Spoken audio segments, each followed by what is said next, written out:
Hi, my name is Mike. There seems to be some confusion about how to deal with religion in a modern liberal democracy. I would like to clear up some of this confusion. First, all religious belief and religious practice are part of human culture. It appears that religion is central, or at least prominent, in all human cultures.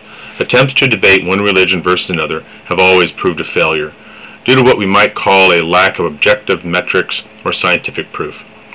The need for faith, on some level, appears to be a human need. Even the confirmed atheist spends hours trying to justify his position to others, attempting to convince them that his position is the only way. Amen. Secondly, ultimately faith is personal. Accept or reject, people believe what they believe. But discussing religion can give us insight into why other people behave the way they do, and for that reason is important. But conflict over religion is ultimately unfair, illogical, and destructive of all involved. Ironically, religion has been used historically as a political tool, even by the non-religious. So in their wisdom, the often referred to founding fathers of the United States of America included in their political framework the principle of separation of church and state. The founding fathers were composed of deeply religious Christians, deists, and atheists. They recognized that while they could easily establish an official religion, doing so would ultimately weaken or even destroy the political system. Each wanted to be free to practice their own religion or no religion at all. By breaking with the tradition of an official state religion and establishing religious freedom and toleration, they would ultimately eliminate a major source of social and political conflict. This position on religious freedom was met with satisfaction by many and uneasiness by others. After all, if you believe that your own religion is the only way, then how can you not feel the pull to press it upon others, if only for their own good?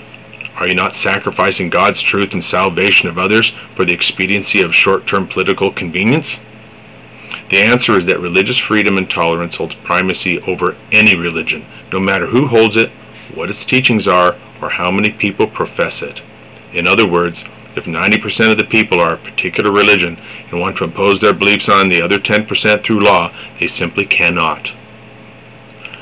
None of us have to concern ourselves with religious beliefs of others, as we are collectively and individually protected. Oddly enough, the seed concept of separation of church and state can be found in the Christian Bible's injunction to, quote, render unto Caesar what is Caesar's, and unto God what is God's. Combined with no justification for violence, I think this resulted in a kind of built-in tolerance. This was a great leap forward in religious thinking.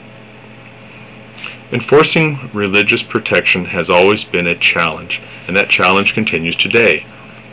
And religious belief does affect what people vote for or tolerate. Federal law is continually being reviewed by federal courts. Courts are asked to review these laws for their religious constitutionality, and laws are periodically struck down as violating religious freedom. This is a good thing, and in spite of the hysteria one hears in the media, religious freedom in the United States is expanding. A person is free to believe anything they want, and with very few restrictions on practice. For example, you cannot harm or abuse another person because you say it is your religion. All freedoms have their limits. But certain religions contain obvious and unambiguous challenges to religious freedom and tolerance. The most topical example of this is Islam's assertion of the Quran's primacy over all other religions, the encouragement to spread Islam by force if necessary, and the primacy of the Quran over all other political systems. In all fairness, not all Muslims follow these practices, and the interpretation of the Quran and its practices apparently change over time. Many American Muslims profess to reject this interpretation.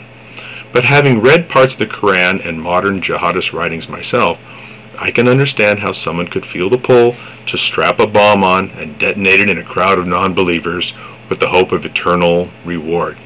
But I find this idea of doing so repulsive on so many levels that I cannot even entertain the concept or tolerate someone advocating doing so.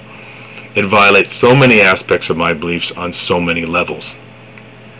Finally, I want to stress the difference between religious belief and religious practice. They are different. Suffice it to say that a believer in modern liberal democracy and the freedoms it implies cannot tolerate infringement on religious beliefs, especially if coercion or violence is involved. We must insist that all religious practice conforms to the standards of modern liberal democracy. We may each believe what we want to, but when it comes to practice, We have to subordinate religious practice to modern liberal democracy and the freedoms it implies. Any other approach is unacceptable, and if someone crosses the line, then it is off to jail for a very long time. Thank you very much. I hope this helps.